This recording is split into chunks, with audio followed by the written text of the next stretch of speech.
사람의 인생은 선택의 연속입니다. 출생과 죽음을 선택할 수 없을 뿐 출생으로부터 죽음까지 평생 동안 선택하며 살아갑니다. 그리고 그 선택은 자신의 삶에 반드시 그에 상응하는 결과를 가져오게 됩니다. 그러므로 사람들은 자신의 삶에 유익한 선택을 하기 위해서 고민하며 또한 기도합니다. 크리스천은 하나님의 뜻, 하나님께서 기뻐하시는 선택을 하는 것이 가장 유익하다고 믿으며 하나님의 뜻을 구하기 위해 말씀과 기도를 통해 발견하기를 구하며 살아갑니다. 그러므로 크리스찬이 어떤 선택이나 결정을 할 때 가장 중요한 것은 늘 하나님을 염두에 두고 해야 한다는 것입니다. 하나님께서 나를 살피고 계신다는 믿음으로 나의 선택을 통해 하나님의 영광을 나타내고 나를 향한 하나님의 뜻이 이루어지기를 소망하며 선택해야 합니다. 무엇보다도 하나님께서 기뻐하시는 뜻과 방향에 반대되는 선택의 유혹에서 하나님을 향한 믿음을 선택하는 것은 매우 중요합니다.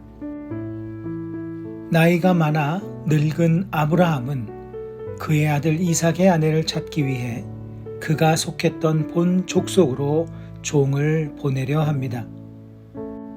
자신이 나이 많아 늙기까지 아내를 찾지 못한 아들 이삭을 위해 아내를 찾아주려 한 것입니다.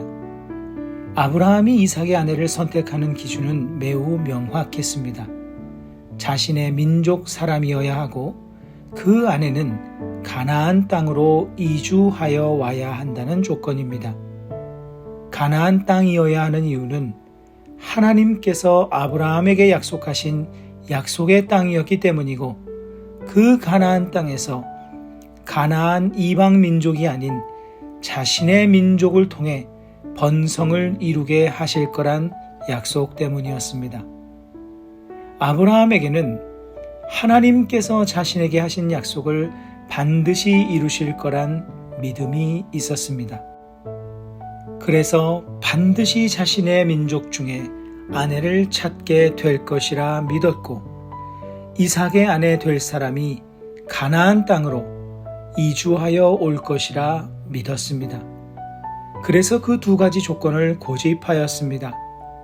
자칫 그 믿음의 고집으로 인해 이삭의 아내를 구하지 못할 수도 있는 것이었습니다. 요즘 말로 하면 눈이 높아 배필을 찾지 못할 수도 있었다는 것입니다.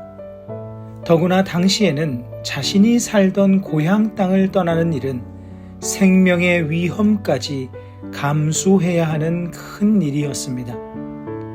얼굴도 모르는 사람의 아내가 되기 위해 고향집을 떠날 사람이 얼마나 되었겠습니까?